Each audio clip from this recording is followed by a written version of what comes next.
Okay, here is how we can get a picture of the moon on the iPhone 17 Pro Max. So, there's the moon. Camera control. Let's go ahead and zoom all the way in. Alright, we're up to 40. It's gonna start going by itself. Snap, got a good one there. You can also hold down and kind of lower the brightness. Trying to stay a little bit still.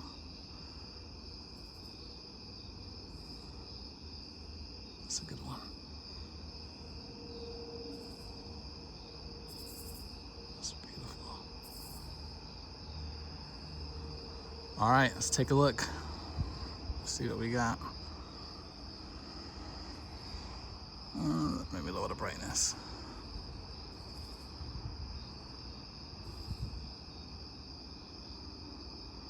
Take a look at that.